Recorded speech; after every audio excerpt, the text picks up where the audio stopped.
friendly people. My name is Elizabeth, and I am a writer. I am also quote-unquote shy, and I don't really enjoy casual conversations with the general passerby. So if you're like me and dialogue does not come naturally to you, because speaking does not come naturally to you in your real life, I'm going to share some secrets with you that help me write better conversations in my fiction. Before we get to my tips, though, the first thing many people will tell you to do when you're trying to write better dialogue is to go out into the world and eavesdrop, which is fun, and if you're an introvert, you might be a natural listener. If you're quiet, people just often end up sharing things with you that you never wanted to know in the first place. No, I'm scared. But for me, that is not a useful way to learn how to write better dialogue. Because a big part of what you're doing in that scenario is participating in the room in one sense or another. Because you're actually out in the world. There's no way to study the conversation. You're just in it. You're too busy trying not to look creepy by leaning over to the table next to you trying to eavesdrop on their conversation. Or nodding at appropriate times while a stranger shares their childhood trauma with you. Basically, trying to study conversation while out in the world is ineffective. So, here is what you're going to do instead. Number 1, watch live streams and group reaction videos, preferably on content that you aren't particularly interested in. That way you can study the mostly unprompted, slightly styled responses of people when they're talking amongst each other off script. Loop videos back and watch certain sections over again. No one will ever know. You can really study them and get a feel for individual people's cadence of how they speak. Not just the individual words that they're saying, but also how many words they say at a time. How often they laugh in between speaking. When do they grimace or run their fingers through their hair? What makes them blush and try to talk over someone else when they feel embarrassed or put on the spot? What do they do with their hands? Do they flick their eyes to other people in the group to see how they're reacting, both to them and to the content? Do they constantly quote old songs or movies? Do people ask questions that never get answered? Do they use slang ironically or unironically? LOL. Do they dip into their hometown accent during certain phrases? Y'all. What phrases seem to pop up in their dialogue more than other phrases? Things like, or whatever. I'm just keeping it real. The point I'm making is, or any other saying that creeps into their language when they don't know what to say next. Different people rely on different crutch phrases, and they can be a good way to differentiate between different speakers in a story. Watching people interact on a live stream or in a group reaction is also better advice than going out into the world and eavesdropping, because that can be difficult, especially if you don't like to be looked at or perceived. Don't look at me. You could also play conversations over and over again when they're online to help you really solidify how people actually talk and practice turning that into something coherent and engaging on the page. You can't ask people out in the world to re-say what they're saying with all the same cadence and everything. It would be creepy and it wouldn't work. It may sound small, but this is something I actually do. I sometimes even play a live stream or reaction video while I'm writing. I choose a topic that I don't really care about, so I don't feel the need to pay attention to what is actually being spoken, and I just let the natural ebb and flow of their conversation wash over me while I'm writing. It helps, and it's not near as creepy as it sounds because nobody knows that you're doing it. Tip number 2. When trying to decide what to include in your dialogue, go with your gut. As an introvert, or someone who does not enjoy small talk, you actually have a leg up on all those extrovert writers who are constantly wanting to bog down their stories with unnecessary small talk, just like they do in their real lives. But guess what? In fiction, small talk is boring. And in real life too, but whatever. So, as an introvert, you likely have an innate ability to tell when conversations aren't going anywhere or contributing anything. Use that ability to trim your dialogue down into its very best parts. The most tense, emotional, informative parts.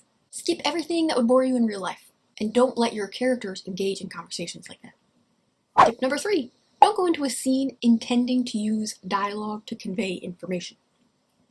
This could be a tip that would probably work for all the extrovert writers out there as well, but it can be especially useful to you as introverts, because it's likely that you already have a secret skill of figuring out what people mean and how they feel just by observing them in a room, rather than listening to them when they speak. So if you're trying to improve your dialogue, a good exercise to try is to plan a scene where your characters learn information, knowing that you won't use any dialogue to convey that information.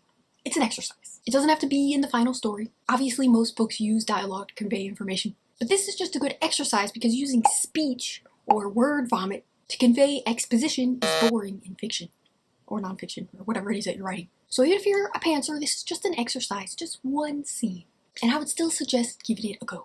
You plan a scene where important information will be conveyed, and dialogue cannot be used to convey it. Dialogue can be used in the scene, but not to convey information. Focus on setting and action, specific detail of the room and movement of the characters. Their mannerisms, their changing gazes, what they don't say, use that to convey information. It takes practice, and it can go over the edge into weirdness, but that's okay because this is an exercise. Use this scene to practice conveying information without saying it out loud. Maybe your characters talk around the information, Maybe they obfuscate. Conveying information without saying it, or a big narration blob, will be the most engaging way to learn information in a story. So it's a good thing to practice. Just saying. So, tip number 4 is about writing conflict as an introvert. This can be a tough one because for me and for a lot of introverts, a lot of innocuous conversation feels like conflict, even though it's not. But one of the top pieces for writing dialogue is to make sure that it's not freely given, and is instead rife with conflicting goals and opinions and tension. Which is true, that's good advice. That is the best way to keep dialogue engaging, especially if its purpose is to convey information or showcase a relationship between two characters. Tension and conflict is how you keep that dialogue fresh. But how do you write that when in real life, most conversations tend to feel rife with tension and conflict? Just, by their very nature.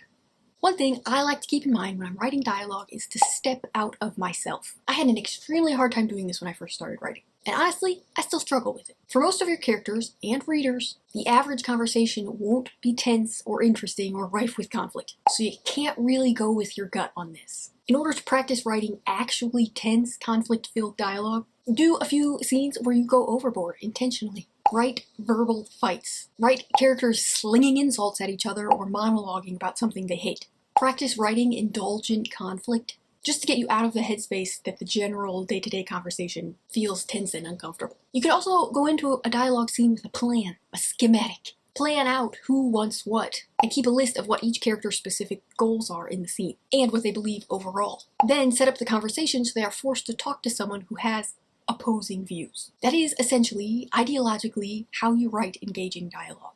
Don't use dialogue to convey important information, and instead use it to highlight conflicting viewpoints among your characters. Because that's how a story develops its theme. Characters who believe different things and try to do different things, and then seeing how it plays out for each of them is how your readers take away a message from your story. That's conflict. Focus on that, rather than the general uncomfortableness of day-to-day conversation that you might feel in real life. Because if you only rely on how you feel during conversation, you're probably going to end up writing pretty boring conversations. No offense, just saying. Also, I do offer fiction editing on Fiverr, anything from short stories or single chapters to whole novels. If anybody has a story out there that they'd like for me to look at, please check out the link in the description box below. Thank you. Please like and subscribe.